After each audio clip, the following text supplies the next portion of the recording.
ಎಲ್ಲರಿಗೂ ನಮಸ್ಕಾರ. ನಾಳೆ ವಿಶೇಷವಾದ ಗೌರಿ ಹಬ್ಬ.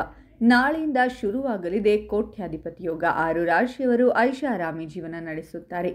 ಹಾಗಾದರೆ ಅಂತಹ ಅದೃಷ್ಟವಂತ ರಾಶಿಗಳು ಯಾವುವು ಅಂತ ನೋಡೋಣ ಬನ್ನಿ.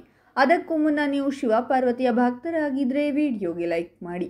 ಹಾಗೆ ನೀವಿನ್ನೂ ನಮ್ಮ ಜ್ಯೋತಿಷ್ಯ ದರ್ಶನ ಚಾನಲ್ಗೆ ಸಬ್ಸ್ಕ್ರೈಬ್ ಆಗಿಲ್ಲ ಅಂದರೆ ಈಗಲೇ ಸಬ್ಸ್ಕ್ರೈಬ್ ಮಾಡಿ. ಹಾಗೆ ಪಕ್ಕದಲ್ಲಿ ಬರೋ ಬೆಲ್ ಐಕಾನನ್ನು ಕ್ಲಿಕ್ ಮಾಡಿ. ನಿಮ್ಮ ಸಮಸ್ಯೆಗಳಾದಂತಹ ಸತಿಪತಿ ಕಲಹ, ಪ್ರೀತಿಯಲ್ಲಿ ಮೋಸ, ಭೂಮಿ ವಿಚಾರ, ಕೋರ್ಟ್ ಕೇಸ್, ವ್ಯಾಪಾರ, ಹಣಕಾಸಿನ ತೊಂದರೆ, ಸಾಲಬಾಧೆ, ಸ್ತ್ರೀಯರು, ಗುಪ್ತ ಸಮಸ್ಯೆ, ಹೀಗೆ ಹಲವಾರು ಸಮಸ್ಯೆಗಳಿಗೆ ಶಾಶ್ವತ ಪರಿಹಾರ ಮಾಡಿಕೊಡುತ್ತಾರೆ. ಡಿಸ್ಪ್ಲೇ ಮೇಲೆ ಕಾಣುವ ಗುರೂಜಿ ನಂಬರ್ಗೆ ಒಮ್ಮೆ ಕರೆ ಮಾಡಿ. ಈ ರಾಶಿಯವರು ತಮ್ಮ ಹೊಸ ಆಲೋಚನೆಗಳನ್ನು ಕಾರ್ಯಕ್ಷೇತ್ರದಲ್ಲಿ ತಮ್ಮ ಸಹೋದ್ಯೋಗಿಗಳ ಜೊತೆಗೆ ಹಂಚಿಕೊಳ್ಳುವುದು ಉತ್ತಮವಾಗಿರುತ್ತದೆ. ಇನ್ನು ನಿಮ್ಮ ಮನಸ್ಸಿನ ಭಾವನೆಗಳನ್ನು ವ್ಯಕ್ತಪಡಿಸುವ ಸಂದರ್ಭದಲ್ಲಿ ಯಾವುದೇ ರೀತಿಯ ತಪ್ಪು ಕಲ್ಪನೆಗಳಿಗೆ ಅವಕಾಶ ಕೊಡಬೇಡಿ.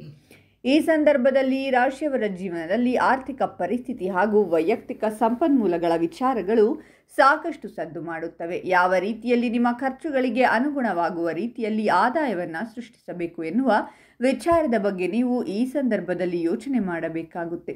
ಇನ್ನು ಉದ್ಯಮದ ಡೀಲಿಂಗ್ಸ್ಗಳನ್ನು ಪಕ್ಕಾ ಮಾಡಿಕೊಳ್ಳುವುದಕ್ಕೆ ನಿಮ್ಮಲ್ಲಿರುವಂತಹ ಆತ್ಮವಿಶ್ವಾಸ ಪ್ರಮುಖ ಪಾತ್ರ ವಹಿಸುತ್ತದೆ. ಈ ಸಂದರ್ಭದಲ್ಲಿ ತಮ್ಮ ವ್ಯಕ್ತಿತ್ವವನ್ನು ಇನ್ನಷ್ಟು ಉತ್ತಮವಾಗಿಸಿಕೊಳ್ಳುವಲ್ಲಿ ಕೆಲಸ ಮಾಡಬೇಕಾಗುತ್ತದೆ. ಈ ಸಂದರ್ಭದಲ್ಲಿ ಉತ್ತಮ ರೀತಿಯಲ್ಲಿ ಕೆಲಸ ಮಾಡುವುದಕ್ಕೆ ಬೇಕಾಗಿರುವಂತಹ ಉತ್ಸಾಹವನ್ನು ನೀವು ನಿಮ್ಮ ಜೀವನದಲ್ಲಿ ತುಂಬಿಸಿಕೊಳ್ಳಬೇಕಾಗುತ್ತದೆ. ಇನ್ನು ಸಾಮಾಜಿಕ ಜೀವನದಲ್ಲಿ ನೀವು ಯಾವ ರೀತಿಯಲ್ಲಿರುತ್ತೀರಾ ಅನ್ನೋದು ಕೂಡ ಇಲ್ಲಿ ಪ್ರಮುಖವಾಗಿರುತ್ತದೆ. ಹೀಗಾಗಿ ಈ ಸಂದರ್ಭದಲ್ಲಿ ನೀವು ನಿಮ್ಮ ಜೊತೆ ಇರುವಂತಹ ಜನರ ಜೊತೆಗೆ ಉತ್ತಮ ಬಾಂಧವ್ಯವನ್ನು ಹೊಂದುವಂತಹ ಪ್ರಯತ್ನವನ್ನು ಮಾಡಿ. ಈ ಸಂದರ್ಭದಲ್ಲಿ ರಾಶಿಯವರು ತಮ್ಮ ಕ್ರಿಯಾತ್ಮಕತೆಯನ್ನು ಇನ್ನಷ್ಟು ಉತ್ತಮ ರೀತಿಯಲ್ಲಿ ತೋರ್ಪಡಿಸಿಕೊಳ್ಳುವುದಕ್ಕೆ ಅವಕಾಶ ಮಾಡಿಕೊಡುವಂತಹ ಕಡೆಯಲ್ಲಿ ತಮ್ಮನ್ನು ತಾವು ಹೆಚ್ಚಾಗಿ ತೊಡಗಿಸಿಕೊಳ್ಳಬೇಕು. ಈ ಸಂದರ್ಭದಲ್ಲಿ ನೀವು ನಿಮ್ಮ ಪ್ರೊಫೆಷನಲ್ ಹಾಗೂ ಪರ್ಸನಲ್ ಜೀವನವನ್ನು ಸರಿಯಾದ ರೀತಿಯಲ್ಲಿ ಬ್ಯಾಲೆನ್ಸ್ ಮಾಡಿಕೊಂಡು ಹೋಗಬೇಕು. ನೀವು ಜೀವನ ನಡೆಸುವಂತಹ ಸ್ಥಳದಲ್ಲಿ ವಾತಾವರಣವನ್ನು ಇನ್ನಷ್ಟು ಉತ್ತಮಗೊಳಿಸುವಂತಹ ಪ್ರಯತ್ನವನ್ನು ಮಾಡಬೇಕು.